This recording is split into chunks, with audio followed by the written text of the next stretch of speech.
we want revival, there is a must, there is a requirement that the people of God, kung gusto po nating maranasan yung revival sa lahat po ng estado ng ating pong buhay, there's a must for us to have this kind of character. Isa pong attitude na kung saan po ay tayo po ay sumusunod sa ating Panginoon, absolutely, kompleto. Absolute obedience also means complete obedience, kompleto. 100% obedience. It is total obedience. Okay? So yan po ang ibig sabihin ng absolute obedience. Ang pag-aaralan po natin for this day ay patungkol po sa absolute obedience. At kukuhanin po natin yung ating pong topic sa araw pong ito sa Luke chapter 5. Luke chapter 5 verse 1 to 11. Buklatin po natin ang ating pong mga Bible at babasahin po natin ang storya dito po sa Luke chapter 5. Sabi po dito, yan, buklatin po natin yung ating pong mga Bible. Luke chapter 5, the calling of the first disciples. The calling of the first disciples. Luke chapter 5 verse 1. Sabi po dyan, one day as Jesus was standing by the lake of Gennesareth, the people were crowding around him and listening to the word of God. Sabi niyo po, listening. Isa pa po, to the word of God. Yan. So the people in the crowd was listening to Jesus that is speaking the word of God. He saw at the water's edge 2 boats, dalawa pong bangka. Two boats left there by the fishermen who were washing their nets.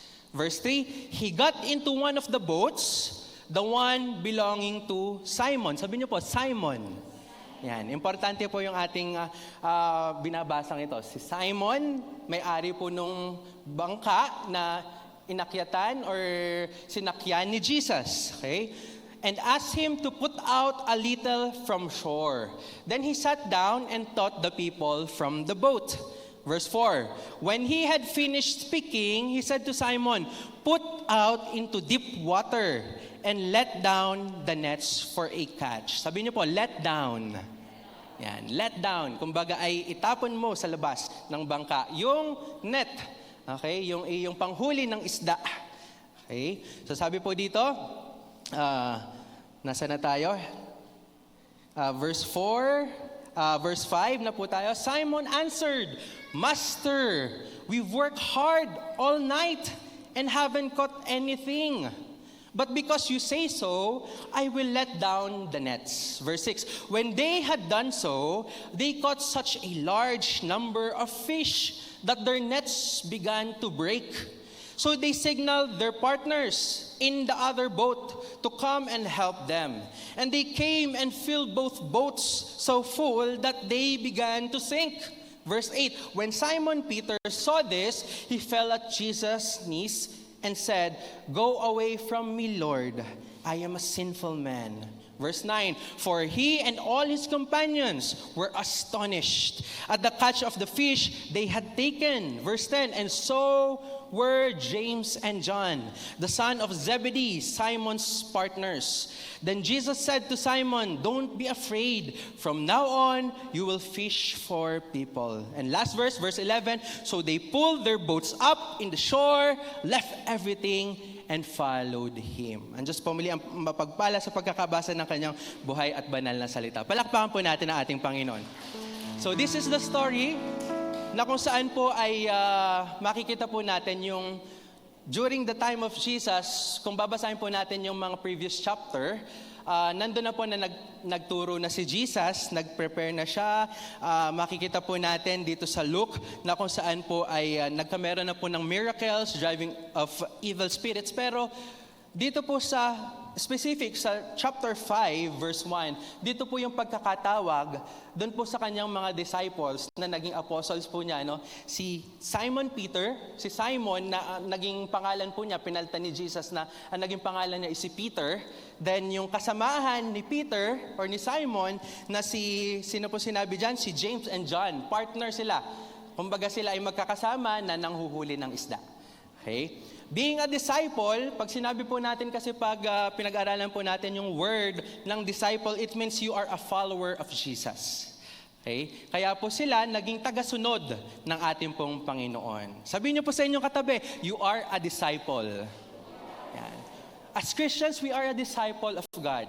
Tayo po ay tagasunod ng ating Panginoon on His teachings, sa tinuturo po ng ating Panginoon. Kaya po meron po tayong tinatawag na discipleship. Sabihin niyo po, discipleship. Yan. Ang discipleship naman po, it is the journey of spiritual growth.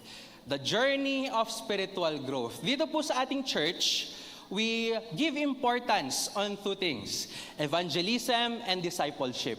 When we evangelize, sa ating po mga Kristiyano, pag nag-evangelize po tayo, pag napakinig po natin yung word na evangelism, it means we are sharing the word of God, the gospel, to the non-believers para makilala nila si Jesus. That is evangelism. Very important po yan. Pangalawa, na binibigyan po nating importance sa JAL is yung discipleship. Discipleship meaning we're believers, tayo pong tagasunod na, nakakilala na sa ating Panginoon, ay mas nagiging malalim through our trainings, through our seminars, sa pag-attend po natin ng services, mas nagiging malalim tayo through our devotion, mas nagiging malalim po yung pananampalataya natin sa ating Panginoon. So that's the two important aspects na tinitingnan po natin, na kino-consider po natin when we are following Christ. Hindi po enough na nakakilala ka sa Lord and yet yung faith mo sa Panginoon ay mahina, na natiling hanggang dun lang. Kailangan ay mas nagiging malalim. So ito po, makikita po natin dito na nangyari kay Paul at saka po kay James and John. Makikita po natin kung paano sila natawag ng ating Panginoon para sila po ay maging tagasunod ng ating Panginoon. Ang ating pong pamagat ng ating pong pag-aaralan ngayon is letting down our nets. Letting down our nets. Katulad po kung paano sinabi ni Jesus kay Peter, nung sila po ay nasa bangka ni Peter. Sabi ni Jesus kay Peter, let down your nets. Ito po yung ating pag-aaralan kung paano po si Peter in his early life, ay naroon po yung pagsunod niya kay Jesus. The absolute obedience na makikita po natin kay Peter. Number one na important po nating makikita dito po sa characteristic po ng obedience. Number one, obedience to God starts with listening. Sabihin niyo po, listening. Sabihin niyo po sa inyong katabi, makinig ka. Ang obedience po, nag-uumpisa sa pakikinig. Basahin po natin yung verse 1. Sabi po nung verse 1, balikan po natin yung Luke chapter 5. Sabi po dyan sa verse 1, one day, Jesus was standing by the lake of Gennesareth. Okay? Gennesareth. Isa po siyang lugar na kung saan po ay tinatawag po siya before na Kinnereth. Nung sa Old Testament, Kinnereth po ang tawag sa kanya, na kung saan po this is a town of Naphtali. So nung dinivide ni na Joshua yung lugar ng Israel, kasi po maraming mga tribes eh. So sa kada tribes meron silang mga placement, meron silang lugar na inilagay sa kanila doon sa Canaan para maging yun yung promised land, yung nakarating na sila. So yung Kinnereth ay naibigay sa tribe ng Naphtali sa Joshua 19 verse 35. Tinatawag din po itong Gennesareth na Sea of Galilee.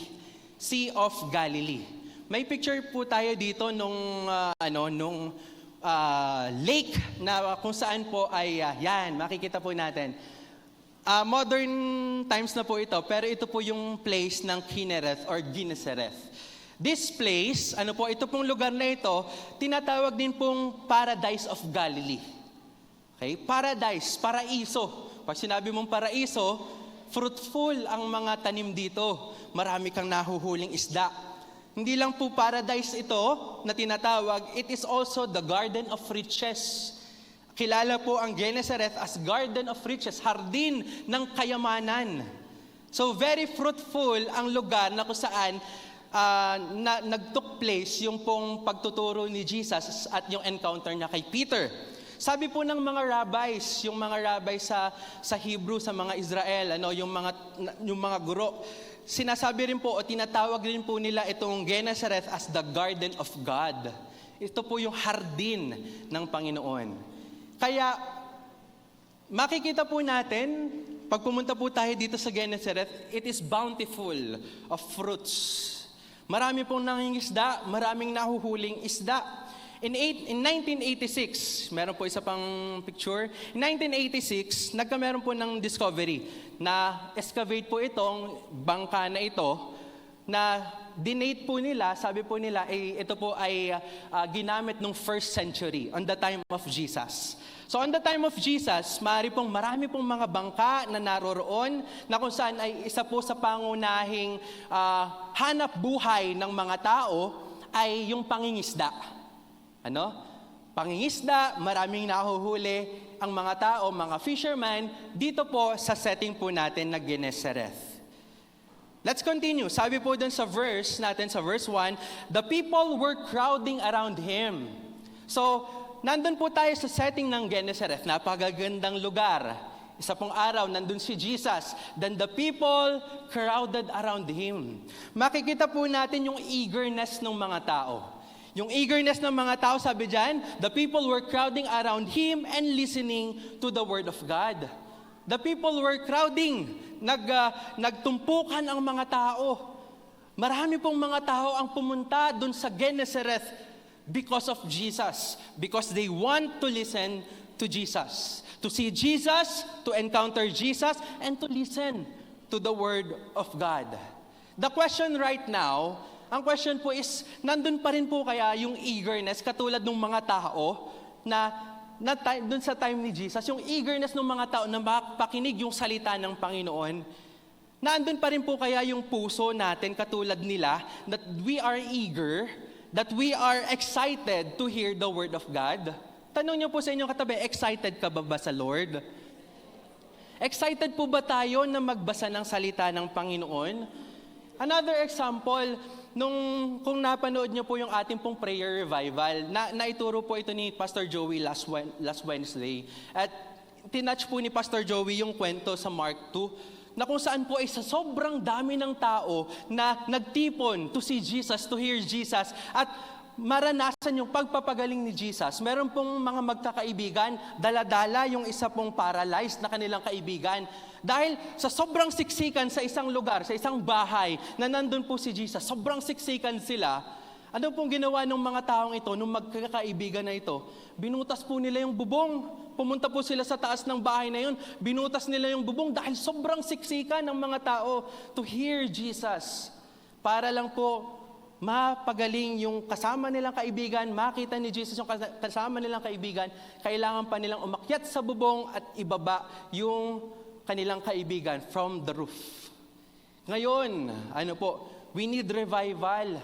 Baka po kasi sa atin, nawawala na yung excitement natin sa atin pong encounter sa ating Panginoon. Baka po nawawala na yung excitement natin to listen to the Word of God. Paggising natin, pag Sunday na, are we excited na bumangon at pumunta sa church? Are we excited to read the Word? Are we excited? Dapat nagsisiksikan po tayo. Naalala ko po before, kung naabutan niyo po yung church natin dun sa kabila. Dun po sa kabilang church, nung hindi pa po siya ayos, wala pa pong aircon. Ang mga tao, lalo na pag first Sunday, from different places ng Lipa, pupunta sila at siksikan ng mga tao. Wala pong aircon nun. Init na init, tagak-takan ang pawis. Pero hindi po yung nagiging hadlang because they are excited. May that character, may that attitude be upon us sa ating pong mga puso na lagi po tayong excited to listen to the Word of God. Because obedience starts with listening. Sa Hebrew, ang word na obedience ay ang halos kasing kahulugan po ng word na obedience is shama. Sabihin niyo po, shama. Shama. Yan, shama. S-H-A-M-A. Ang shama, ang ibig sabihin po ng shama is to listen or to hear. Pakikinig. Para sa kanila po, pag ikaw ay nakinig at you respond appropriately, sinunod mo yung iyong pakikinig, that is obedience. Paano ka po mag-obey if you don't know ano yung command? Paano ka po susunod kung hindi mo alam yung susundin mo, yung utos sa iyo? Kaya po dapat nandun patuloy yung ating pong eagerness, yung kagustuhan po natin na makinig ng salita ng Panginoon. Romans 12 verse 11. Sabi po sa Romans 12 verse 11, never be lacking in zeal, but keep your spiritual fervor serving the Lord. When we are serving the Lord, when we are listening to the Word of God, dapat nandun lagi sa ating pong puso yung eagerness, yung kagustuhan na umattend. Lord, everyday attend ako, lahat ng gawain attendan ko online. Marami po tayong mga online na gawain. Sa Tuesday po, magkakameron po tayo ng provincial, night of provincial prayer camp, provincial. Tuesday po yun, alas 6. Online po yun, pwede po tayong dumalo. Tuesday, Wednesday, meron po tayong JL Church Worldwide prayer revival camp. Online din po yun. Nawa po, nakakadalo din po tayo doon. Wednesday po yun. Then Thursday, ini-invite po natin ang bawat isa, Night of Power. Then Friday, meron pa rin po tayong Provincial Night of Power. Imagine, ang dami po nating mga gawain ng Panginoon. At nawa po, hindi po tayo napapagod sa pagdalo. Because we are excited. Katulad ng mga taong ito, pinagkaguluhan nila si Jesus. Nawa, ganun din po tayo, yung eagerness natin, yung excitement natin na dumalo sa simbahan, dumalo sa church, dumalo sa mga gawain ng Panginoon. Yung hindi na po tayo hihilahin pa. Sabihin niyo po sa inyong katabi, huwag ka nang magpapilit. Hindi na po tayong pipilitin pa ng kasama natin, bumangon ka na dyan, sisimba na tayo, late na tayo. Hindi po. Pero meron po tayong initiative to go to church, to attend the revival camps, to attend these activities dahil alam po natin na ang na-encounter po natin dito sa mga gawain ito ay ang ating Panginoon. Imagine kung yung technology na meron tayo ay ganun yung technology na meron dun sa Bible. Siguro si Jesus laging online. Siguro yung mga tao nun laging nanonood kay Jesus. Milyon-milyon yung viewers na nanonood kay Jesus. Dahil talagang gustong-gusto nilang mapakinig si Jesus eh. Ano? And right now, kung tayo po kaya yung papipiliin tayo kung ano yung maiiwan mo sa bahay. Papipiliin ka, anong maiiwan mo sa bahay? Bible mo o cellphone mo? Anong pipiliin natin? O dahil maliit yung bag mo, isa lang yung maiilagay mo sa bag. Anong pipiliin mo? Ilalagay mo doon, Bible mo o cellphone mo? Kung papipiliin ka, Sunday, pupunta ka sa church o pupunta ka sa outing? Tanong niyo sa yung katabi, saan ka pupunta? Anong pipiliin po natin? Pangatlo, anong pipiliin natin? Will you listen to the sermon pag Sunday or will you watch a movie? Manonood ka ng mga teleserye. Alam niyo po, sa Amerika, meron pong mga nangyayari sa churches. Isa po sa nangyayari sa churches doon, meron pong isang church na kung saan ay ang mga tao ay gustong-gusto nila yung entertainment inside the church. That they forget about the real essence of the church, which is Jesus. Meron po kasing isang event doon sa Amerika, tinatawag po nilang Super Bowl. Kung alam niyo po yung Super Bowl. Isa po siyang championship sa football. Na kung saan po ay very popular po siya. Marami pong nanonood sa Super Bowl. Kaya po ito po kasing Super Bowl, I think nangyayari po siya Saturday or Sunday sa kanila. Kaya para po maraming mahikayat yung mga churches, so ang ginagawa nila sa mga services, parang nag-football. Ganun po yung style. Kaya lang isa po sa mga church na ang ginawa po nila na nakakalungkot, kasi sa Super Bowl or sa football, sinisipa po kasi nila yung bola. Dahil po itong church na ito gustong ma-entertain ang tao, ang ginawa po nilang bola ay yung Bible. Naku, nakakalungkot po. Naging viral po yun sa YouTube. Yung Bible, ang ginawa ng pastor, inilagay, tapos ay parang bola, sinipa. Nawa po ay ingatan po natin yung salita ng Panginoon, yung ating pong mga Biblia. Iniingatan po natin, ginagamit po natin ng tama. Alam niyo po sa China alam po natin, mahigpit. Sa China, kasi yung mga Kristiyanong underground sa China, bawal sila magkameron ng Bible. Pero meron pong isang missionary na nakapunta underground, nung nakatanggap yung mga Chinese Christian ng Bible, iyak na iyak sila. Imagine, sa tagal ng panahon, wala silang Biblia. Iyak na iyak sila. At niyakap nila yung Biblia. Ganong kahalaga sa kanila yung Biblia. Ganong kahalaga sa kanila yung presensya ng ating Panginoon. Nawa po sa ating mga Kristiyano, hindi po natin ma-take for granted ang salita ng Panginoon, ang pakikinig sa salita ng Panginoon. We need to be excited sa gawain ng Panginoon. Amen? Palakpakan po natin ang Lord. Kaya sabihin niyo po sa inyong katabi, sabihin niyo po, see you sa ating prayer revival. Yan. Ni-invite po natin ang bawat isa, baka hindi pa po kayo nakaka-attend. Tuwing Wednesday po, makikita niyo po yun sa ating Facebook. I-type niyo lang po doon, Jesus is Lord Church Worldwide. Makikita niyo po yung ginagawa ng ating Panginoon sa ating pong prayer revival camps. Kaya don't miss that opportunity. Because again, obedience starts with listening. Nakikinig yung mga tao para sila makasunod sa gawain, sa pinapagawa ng ating Panginoon, sa teaching ng ating Panginoon. They have to listen. The strategy of the enemy, ang strategy po ng ating kaaway ay i-distract po tayo. Kuhanin yung oras natin sa iba't ibang mga bagay. Sa social media, pagkuha mo ng cellphone mo, titingnan mo lang, magbrowse ka. Sabi mo, 5 minutes lang. Nagbrowse ka, nakita mo, ang daming video, ang daming nasa newsfeed mo. Ay, ganito na pala nangyari kay brother, kay sister. Tapos nakita mo ang oras, 1 oras na. Sige, mamaya-mayang konti, wala pa naman akong ginagawa. Tapos makikita mo, 2 oras na. Ang bilis ng oras. Nadidistract po tayo sa mga bagay na importante. Social media, sa iba't iba pong mga distraction na ginagawa ng kaaway. But sabi ni Winston Churchill, meron po siyang isang quote. Sabi niya, you will never reach your destination if you stop and throw stones at every dog that barks. Hindi mo daw po madadating yung pupuntahan mo kung babatuhin mo lahat ng aso na tumatahol sa'yo. Siyempre, pag binato mo yung aso na tumatahol sa'yo, tatahol uli yun. So, anong gagawin mo? Sa halip na makapunta ka dun sa destinasyon na dapat mong puntahan, you're distracted with those things. Dahil distracted ka, hindi mo maaabot yung dapat mong puntahan.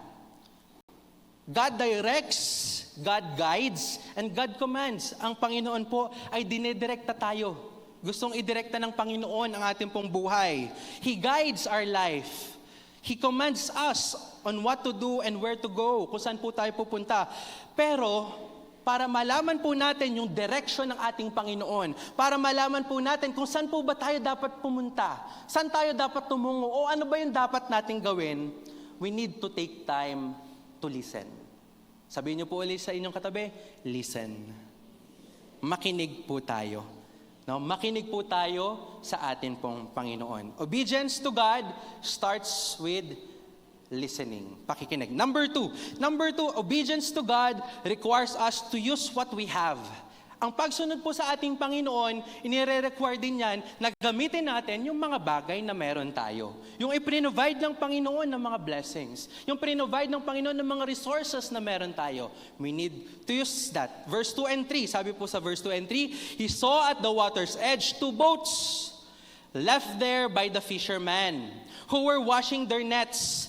He got into one of the boats, the one belonging to Simon.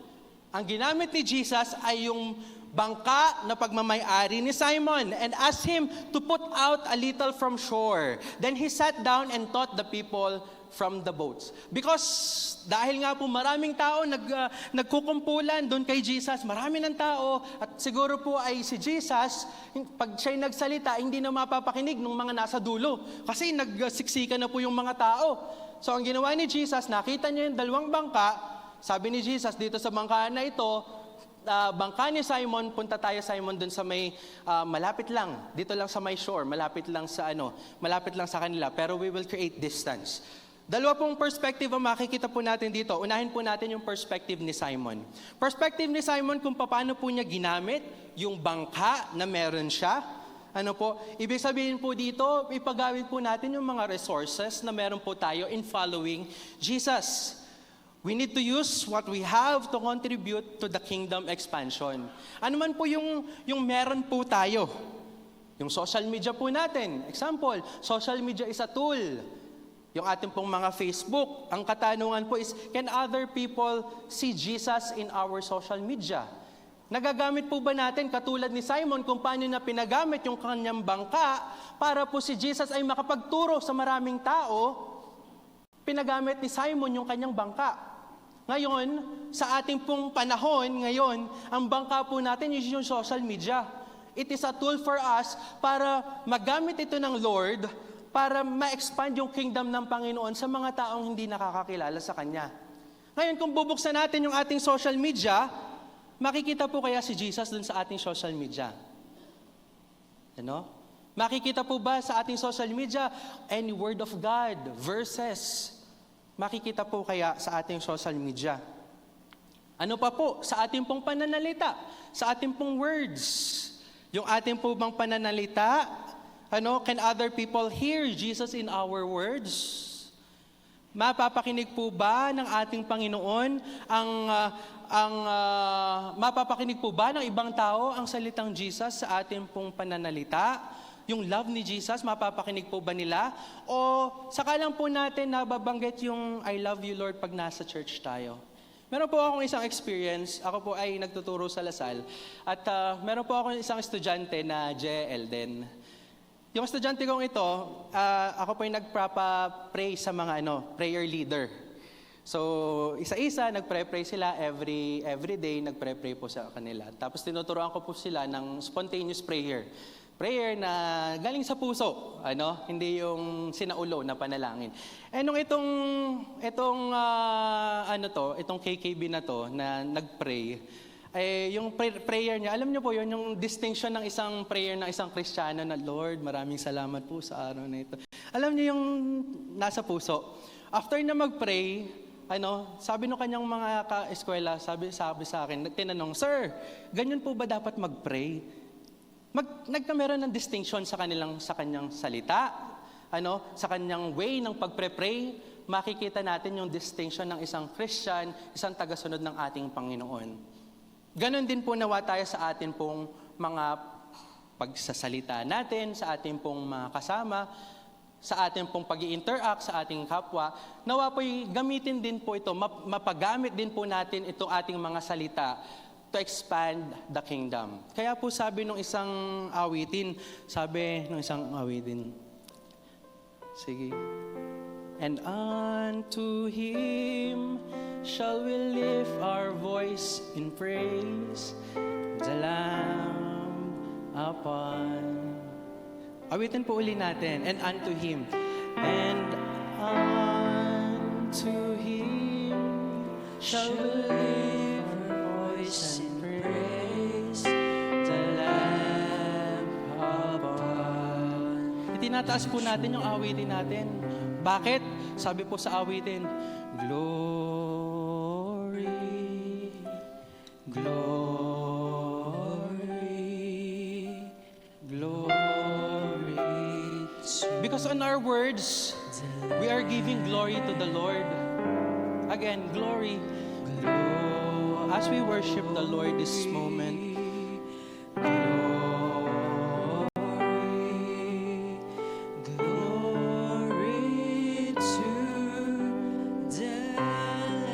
bakit po tayo maawit? For He is glorious and worthy to be praised, the Lamb upon the throne, and unto Him shall we lift our voice in praise, the Lamb upon. You see, pag umaawit po tayo yung words na nagbibigay glory sa Panginoon, yun po yung mga words na gustong gamitin ng ating Panginoon sa ating pong buhay. Pag nakikita natin yung ating mga kasamahan, you say, thank you Lord. Alam mo, mahal na mahal ka ng Panginoon. Yun yung mga words na gustong gamitin ng ating Panginoon. Kung paano pinagamit ni Peter yung kanyang bangka for Jesus. May our words, may the social media, may our time, may yung generosity natin, yung ating resources in mission offering, may our life be used by God. Hindi po natin ipagkait yung mga resources na to para mahadlangan yung growth ng kingdom ng ating Panginoon sa community na meron po tayo. Again, ang obedience po sa ating Panginoon requires us to use what we have. That's the first perspective sa buhay po ni Peter. The second perspective is Jesus' perspective. Yung perspective po ni Jesus na kung saan nabigyan po siya ng opportunity to reach these people. At dahil nga po pinagkaguluhan si Jesus ng maraming tao, kumpulan na yung mga tao. Maaring nung nagsasalita si Jesus, hindi na napapakinig nung nasa dulo. But because Jesus has compassion, meron po ng compassion si Jesus, ayaw niya na may niisa doon sa mga taong pumunta doon ang hindi makapakinig ng salita niya. Because of that kind of compassion, yung opportunity na binigay kay Jesus, dahil itong mga taong ito, ay nagkumpulan, napakarami, kailangan niyang magkameron ng distansya para lahat ng tao ay makapakinig ng salita ng ating Panginoon. Compassion is a part sa ating pong JL Church Worldwide. Ang compassion, love and compassion for others is one of our core values. Ngayon po, sinaselebrate po natin yung kamatayan yung buhay ni Sister Dory dahil ngayon pong araw na ito is yung kamatayan niya. So the whole JL Church Worldwide celebrating the life of Sister Dory, and we're thanking God sa buhay po ni Sister Dory dahil siya po yung nag-coin ng P-Life dun sa core values po natin. Kung paano po niya sinuportahan si Brother Eddie, tayo po nagpapasalamat sa ating Panginoon sa kanya pong buhay. And that compassion na inilagay po natin dun sa P-Life, na meron po tayo dun sa ating core value, love and compassion for others, is significant bilang mga Kristiyano. Compassion leads us to give great importance in sharing God's Word. Pag meron po tayong compassion sa ating pong puso, naawa tayo sa ibang mga tao, dahil sila po ay mapapahamak pag hindi nila nakilala ang ating Panginoon, magbibigay po ito ng great importance. Magsasabi po ito sa atin na kailangan kang magbahagi ng salita ng Panginoon.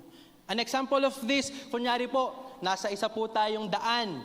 Nakita po natin, 2 floor na bahay. At yung mga tao sa 2nd floor nagsasaya. Hindi nila nakita yung ground floor, naglalagablab ang apoy. Nakita mo yung apoy, nakita mo yung mga tao. Hindi nila alam na yung nasa ilalim nila ay apoy na, masusunog sila. Hindi mo ba sasabihin sa mga taong ito, "Oy, masusunog yan, mamamatay kayo dyan"? O wala ka nalang pakialam? Di po ba siguro sa atin, sisigawan natin, "Oy, dito, tumalon kayo dyan, umalis kayo dyan, kasi nasusunog."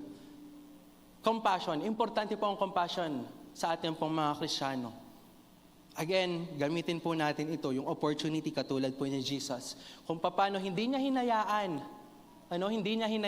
na dun sa crowd of people, meron pong isa na hindi makapakinig. Gusto niya lahat makapakinig ng kanyang salita. Number 3, obedience to God should be unconditional.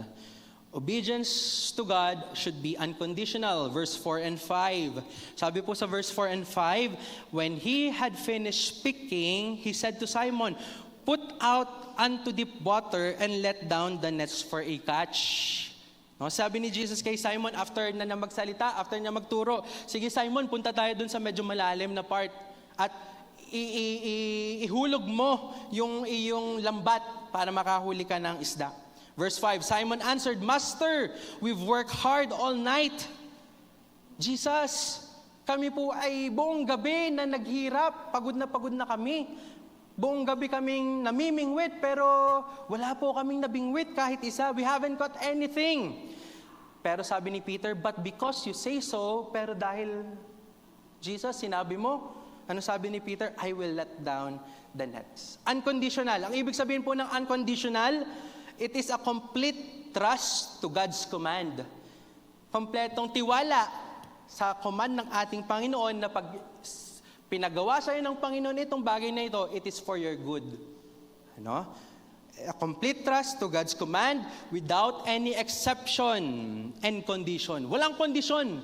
Pag tayo po'y sumusunod sa ating Panginoon, when we are saying absolute obedience, when we are following Christ, when we are following God's command, ibig sabihin po nito ay walang if, no if.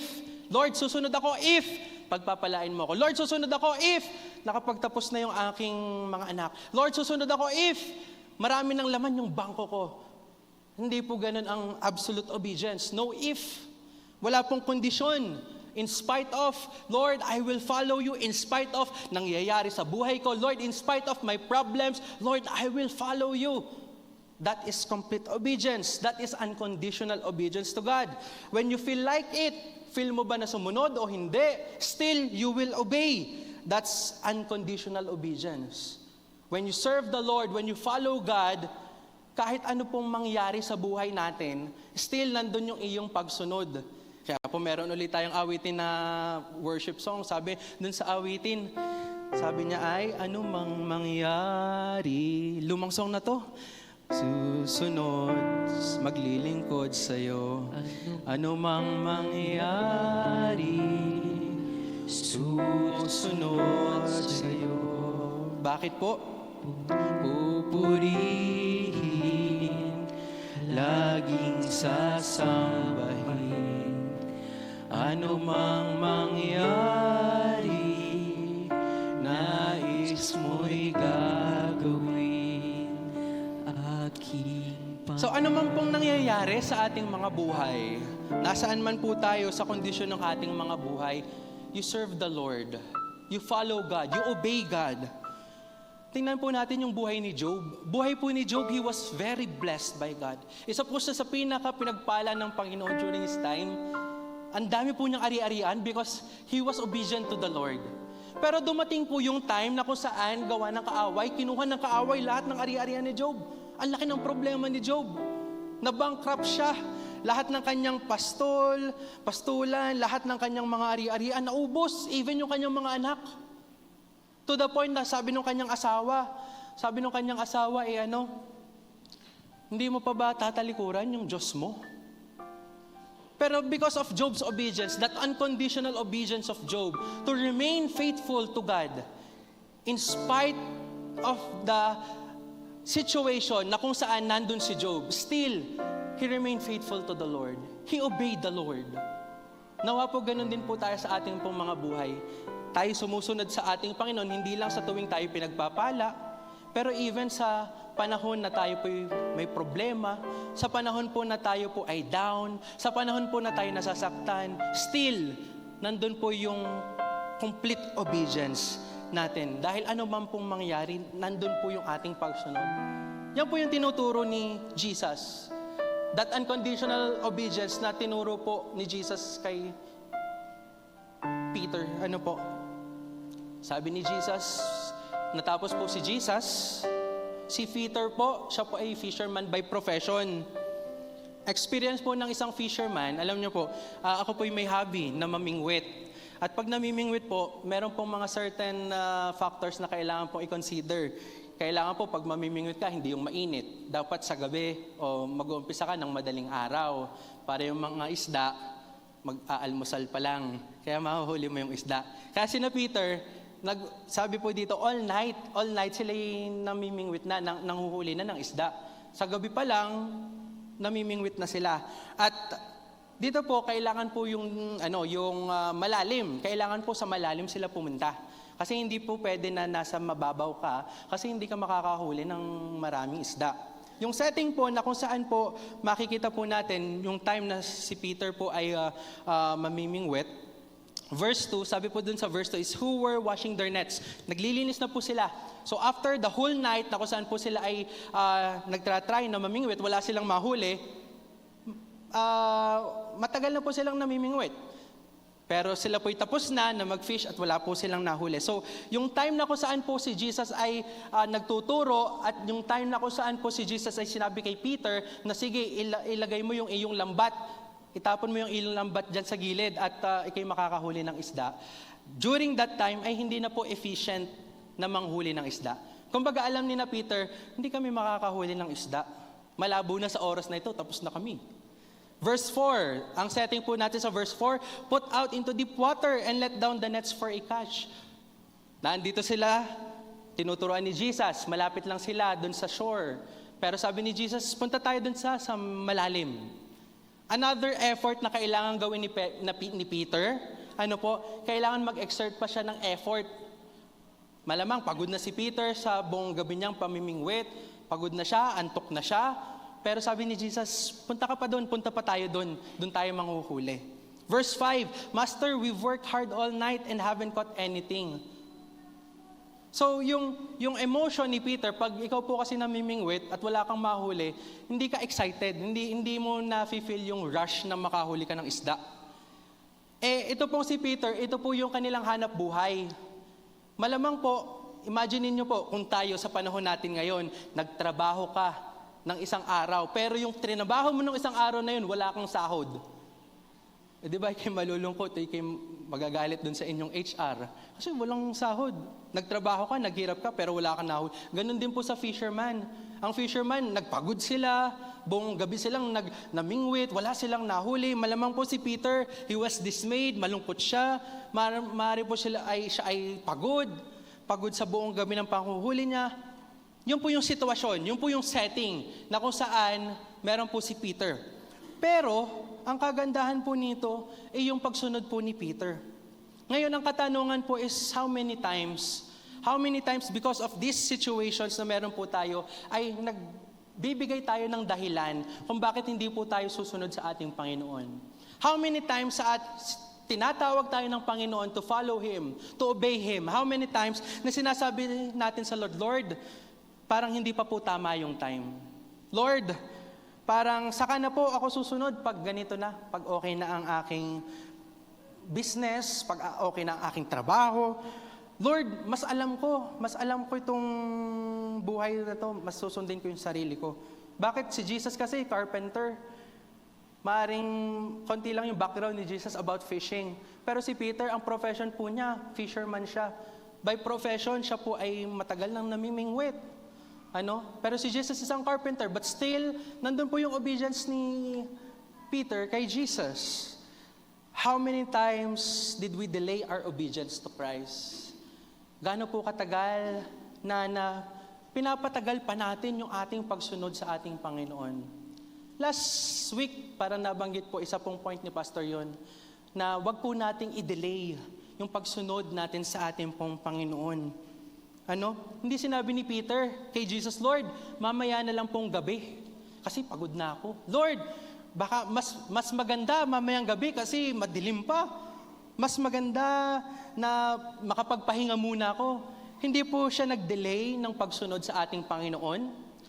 Kaya po sa ating pong mga buhay, when God tasks us to do something, may pinapagawa po ang Panginoon sa atin, we do not delay obedience sa ating Panginoon. Sabihin niyo po sa inyong katabi, huwag mo nang patagalin. Kailangan na po nating sumunod.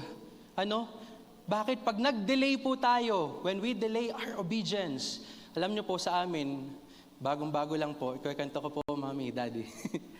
Na-delay po yung pagpatay ng kalan. Naiwan po ni Pastor, nagluluto ng kanin, bigas, kagabi. Kagabi po ba yun? Kagabi. Kagabi, naiwan, nakalimutan. Na-delay yung pag-off. Nung na-delay yung pag-off, pag-kising kinabukasan, ano pong nangyari sa Naging sunog, tutong lahat. Hindi lang yung ilalim, tutong lahat. Dahil na-delay yung pag-off. Ngayon po, pag dinelay po natin yung ating pagsunod, hindi po natin alam. Baka sinasabi na ng Lord sa atin, sharean mo na tong kapatid mong to. Sinasabi ng Lord, sharean mo na tong katrabahong to. Pag dinelay po natin yung ating pagsunod sa ganong sitwasyon, baka po hindi po natin ginawa o dinelay natin yung pagsunod sa ating Panginoon to share the Word of God, baka po maging totong din. Ibig sabihin po, masunog. Masunog sila sa dagat-dagatang apoy. Kaya po, wag po nating i-delay yung ating pong pagsunod sa ating Panginoon. Wag po nating i-delay Nung sinabi po ni Jesus kay Peter, Peter, ilagay mo yung iyong lambat, itapon mo yung iyong lambat. Hindi po dinelay ni Peter. Sabi po ni Peter, dahil sinabi mo, Panginoon, kahit pagod ako, dahil sinabi mo, ilalagay ko yung lambat. That's obedience, unconditional. Number 4 po tayo. Sabi po sa number 4, obedience to God brings overflowing blessings. Obedience to God brings overflowing blessings. Verse 6 na po tayo, verse 6 and 7. Sabi po sa verse 6 and 7, so alam na po natin, inilagay ni Peter yung lambat niya, at nung itinapon ni Peter yung kanyang lambat, he let down his nets. Namangha si na Peter. When they had done so, they caught such a large number of fish. Napakaraming huli ni Peter. At manghang-mangha si Peter that their nets began to break. Imagine, nag-overflow po. Sa tagal-tagal ni na Peter na namimingwit kinagabihan, wala silang nahuli. Pero nung sinabi ni Jesus na ilagay mo yung lambat because of their obedience to God, napuno po ng isda. Hindi lang kaunti, hindi lang dilis, hindi lang sapsap ang nahuli nila. Large number, sobrang dami. To the point na yung kanila pong lambat ay malapit nang masira. Sabi dyan, nets began to break, masisira na sa sobrang dami nilang nahuli. So they signaled their partners. So sinignal ni Peter, kay James and John, in the other boat to come help them. And they came and filled both boats. Nung inilagay nila yung mga isda, nag-umapaw dun sa bangka nila, sobrang dami. At dahil doon, sabi dyan, so full that they began to sink. Sa sobrang dami nilang nahuli, malapit na silang lumubog.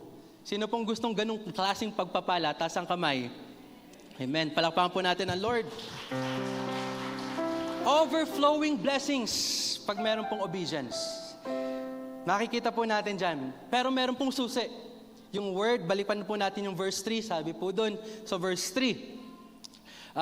Sabi po doon sa verse 3, when they had done so.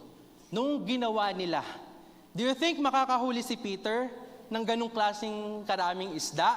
Kung sinabi niya kay Jesus, Lord, hindi na lang, Lord, wala kami nahuli, bakit ako maglalagay pa? Lord, nalinis ko na yung lambat na to.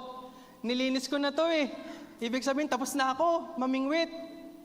Wag na lang, Lord, nalinis ko na, mamaya lilinisin ko na uli ito. Di ba? Pero hindi eh. Yung pagsunod ni Peter sa ating Panginoon, makikita po natin na ito po yung nagdulot sa kanila upang sila po'y mapagpala ng higit pa. There's overflowing blessings in letting down our nets. Meron pong maraming pagpapala sa ating pong pagsunod sa ating pong Panginoon. Remember that obedience to God leads the way to His blessings. When we obey God, ito po yung magbibigay ng daan para pag sinunod po natin ang ating Panginoon, meron pong kasunod na pagpapala. 1 Chronicles 28 verse 8, an example, si David. Sinabi niya dun sa mga tao ng Israel, sa mga officials ng Israel. Sabi niya, verse 8, so now I charge you in the sight of all Israel, of the assembly of the Lord, and in the hearing of our God, be careful to follow all the commands of our Lord your God. Sinasabi niya ni David, makinig kayong mabuti, nasundin nyo lahat ng pinapagawa sa inyo ng Panginoon. Bakit? Sabi dito, that you may possess this good land, para maangkin natin itong kagandahan ng Israel, and pass it on as an inheritance to your descendants forever. Para itong land ng Israel ay mapasa atin hanggang sa kaduluhan ng mundo, kailangan nating sundin ang Panginoon. Deuteronomy 28 verse 1 and 2. Sabi po sa Deuteronomy 28 verse 1 and 2 kay Moses naman. Si Moses, sinasabihin niya yung mga Israelites. Sabi po ni Moses, if you fully obey the Lord your God and carefully follow all His commands, pag ikaw ay sumunod sa Panginoon at sinunod mo lahat ng inuutos sa'yo ng Panginoon, I give you today, the Lord your God will set you high above all the nations on earth. Verse 2, all these blessings will come on you. Lahat ng pagpapalang ito, sumunod ka lang, sabi ni Moses. All these blessings will come on you and accompany you if you obey the Lord your God. Kung ikaw ay susunod sa ating pong Panginoon. So that's the fruit of our obedience sa ating Panginoon. ang fruit po ng pagsunod, katulad po nung nangyari kay David, kay Moses, even sa time na nung kay Peter na kung saan po'y sinunod niya ang ating pong Panginoong Jesus, nagkameron po siya ng pagpapala. Sabihin niyo po sa inyong katabi, pagpapalain ka ng Panginoon. Sumunod ka lang. Palakpakan po natin ang Lord. We continue, verse 8. When Simon Peter saw this, nakita ni Simon Peter, ang dami nilang nahuli. When Simon Peter saw this, he fell at Jesus' knees and said, "Go away from me, Lord. I am a sinful man." Verse 9, for he and all his companions were astonished, manghang-mangha sila dun sa miracle na ginawa ng Panginoon. At the catch of fish they had taken, verse 10, and so were James and John, the son of Zebedee, Simon's partners. Then Jesus said to Simon, "Don't be afraid. From now on, you will fish for people." Now, this is the command of God kina Simon. From now on, you will fish for people. Ano? Number 5 po natin. Number 5, obedience to God teach us the meaning of surrender. Obedience to God teach us the meaning of surrender. Verse 11, makikita po natin yung number 5 po natin. So verse 11, so they pulled their boats up on the shore. Nahuli nila yung maraming isda, pumunta na po sila dun sa shore, ilalapag na nila yung kanilang bangka at lahat ng kanilang huli. Pero sinabi po dito, napakaganda po nung sinabi sa verse 11. So they pulled their boats up on shore, left everything, iniwan yung bangka, iniwan yung net, iniwan na rin nila yung huli, left everything, and follow Him. Follow Him. Kailangan po nating matutunan yung pagsuko sa ating Panginoon. Surrendering everything to the Lord. We need to surrender everything to God. Sabi po dun sa isang awitin, I surrender all. Surrender all. I surrender all.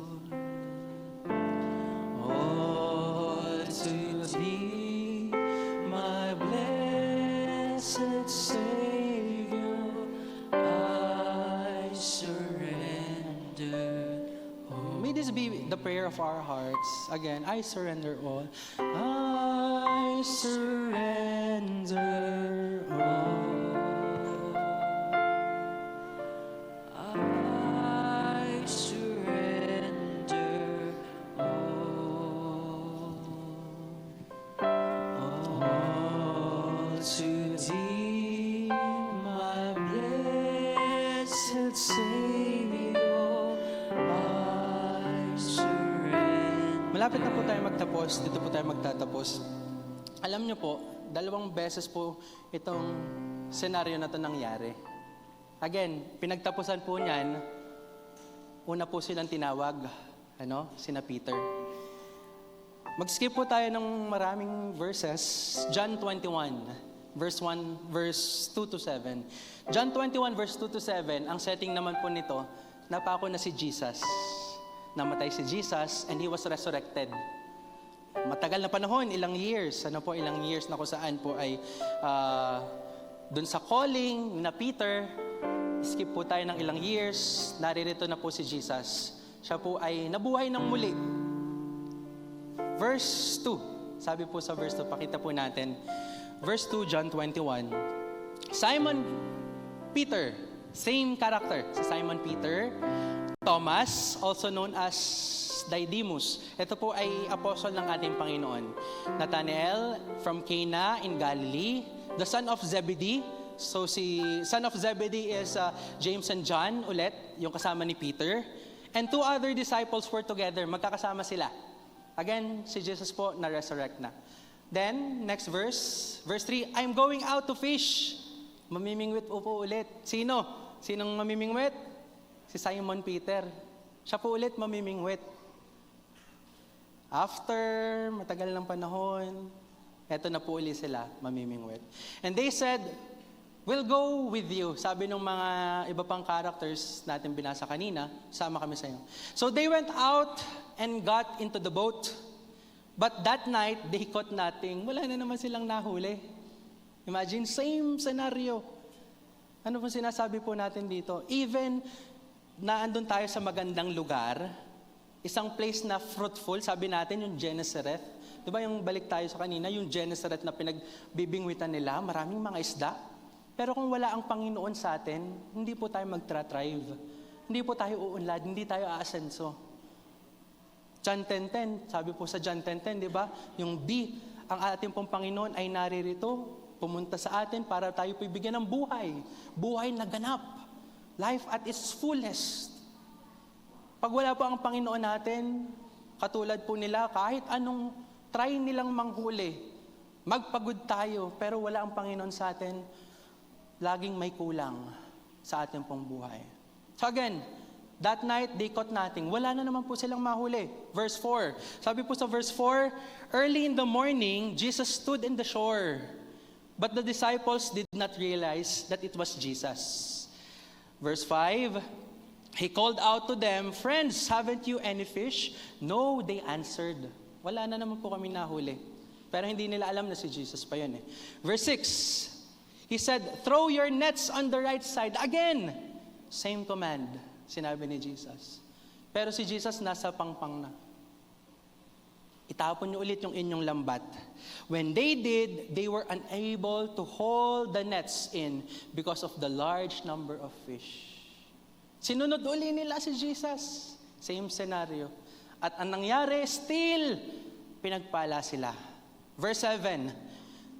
Ito po yung magandang part. Then, the disciples whom Jesus loved said to Peter, sinabi ng disciples kay Peter, it is the Lord. As soon as Simon Peter heard him say, it is the Lord. Nung napakinig ni Peter na ang Panginoong Diyos yun, alam niyo po ang ginawa ni Peter? He wrapped around his outer garments around him, for he had taken it off and jumped into the water. Anong ginawa? Sila po ay nasa malalim na tubig, nanghuhuli. Pero iniwan po ni Peter lahat ng blessing. Hindi na po inalintala na anong mangyayari, baka masira yung net. Anong mangyayari dun sa mga isda?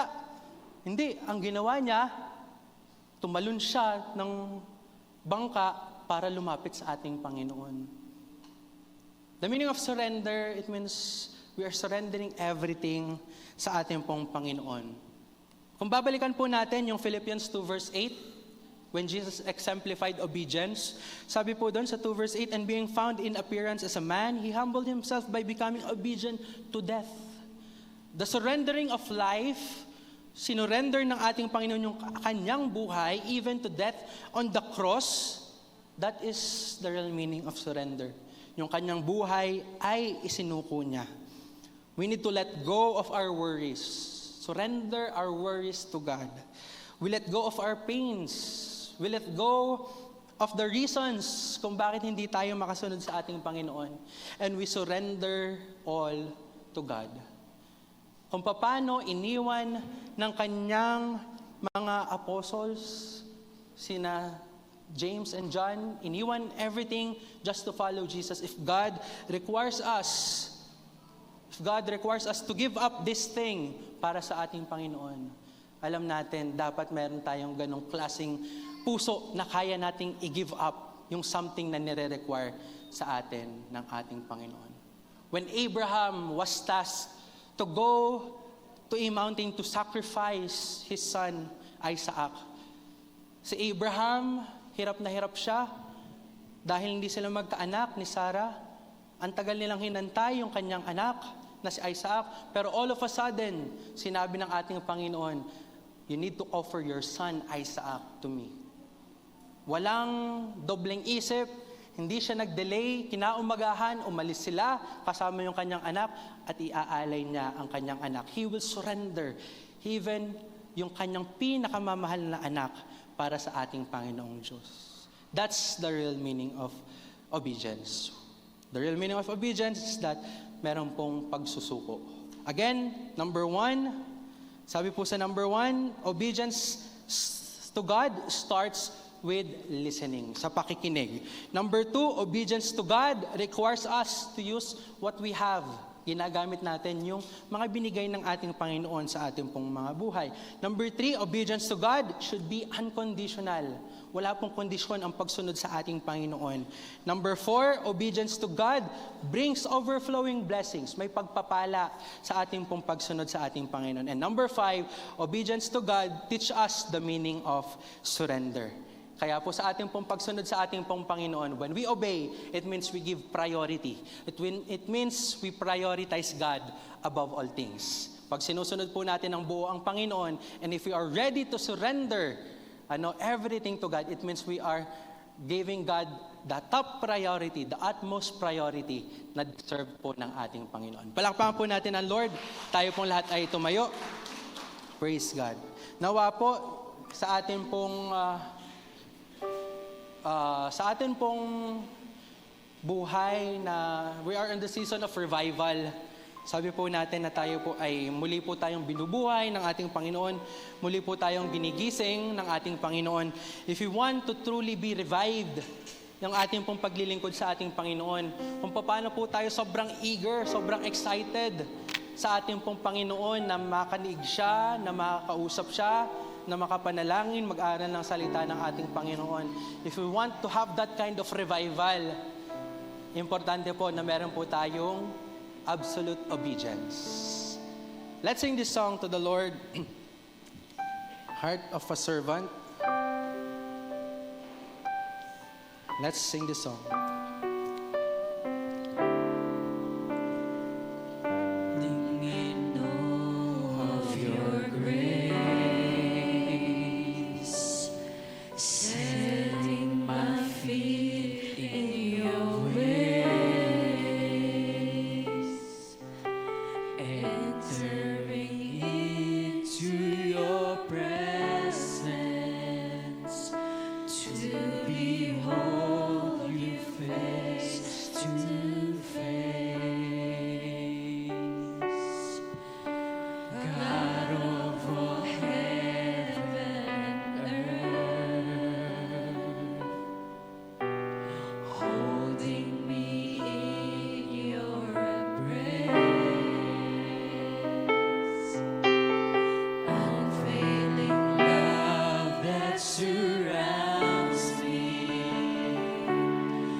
Jesus, my Lord, you're the love of my life.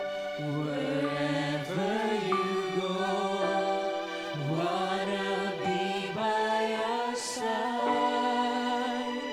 No longer I, but Christ living in me, serving you for all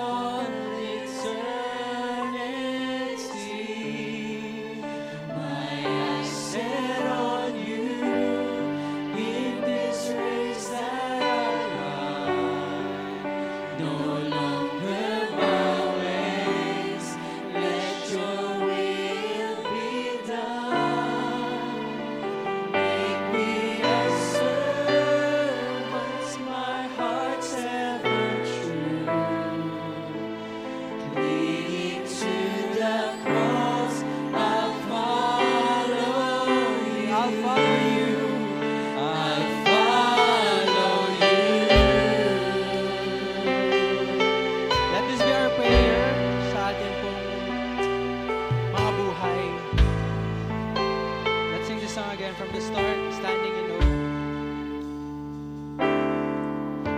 Standing in awe of your grace, setting my feet in your ways, entering into your presence, to behold you face to face. Behold you face to face.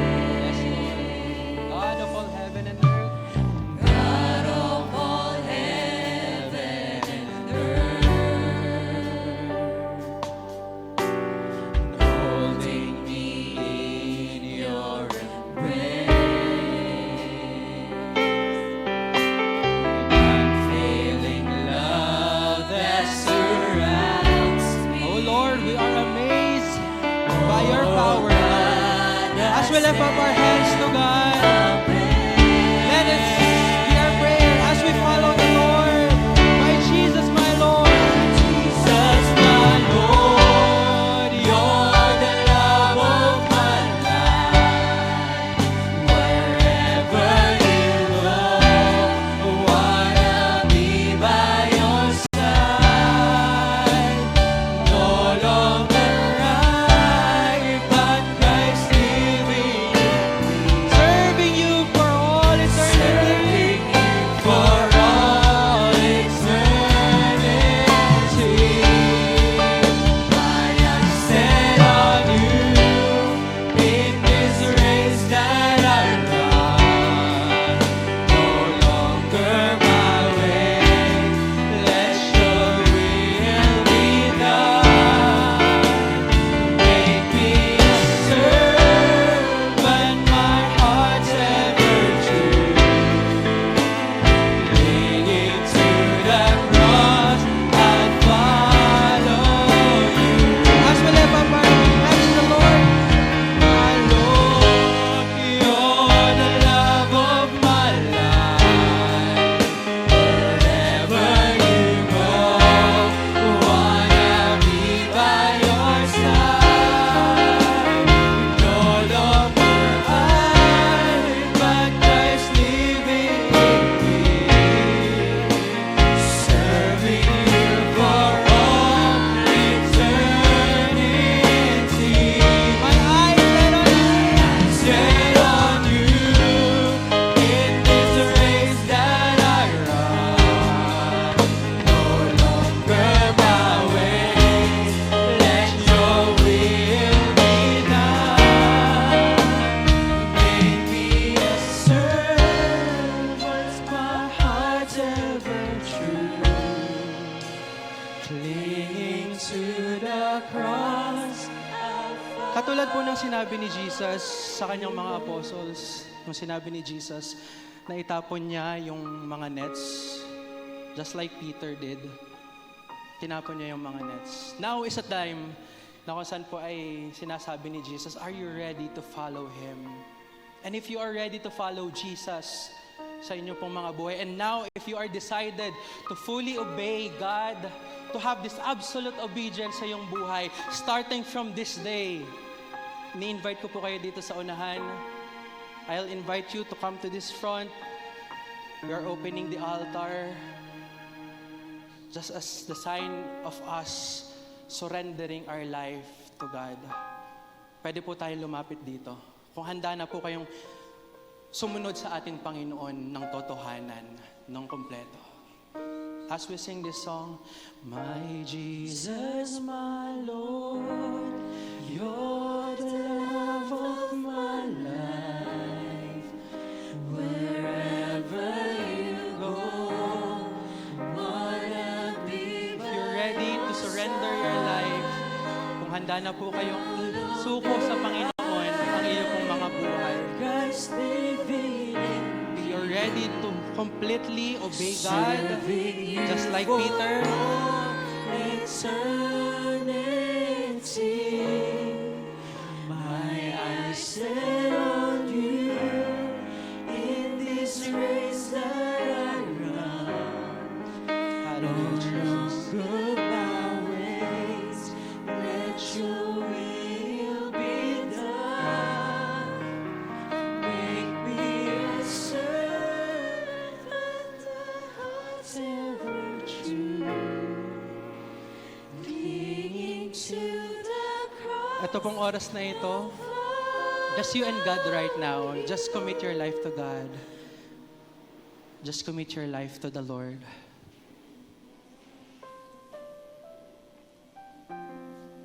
Hallelujah, Jesus. Lord, this moment, we are committing our life to you, Lord God.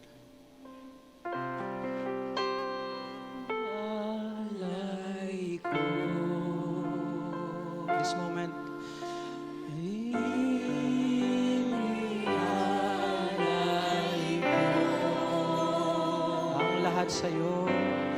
Ang lahat sa iyo, Kristo,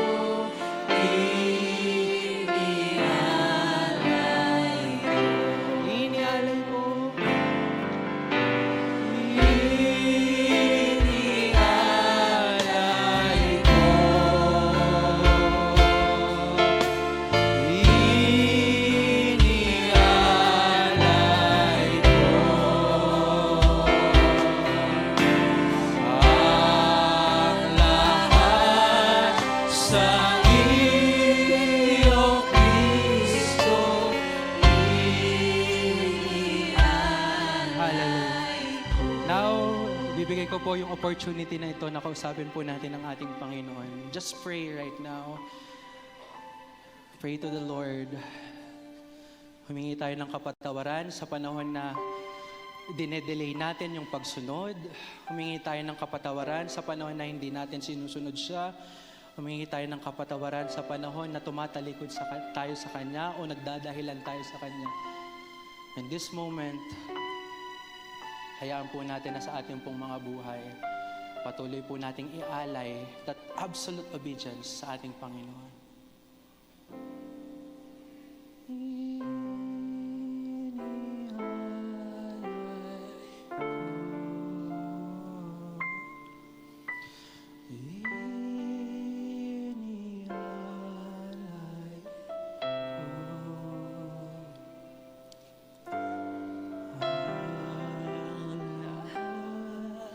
Sa iyo, Kristo,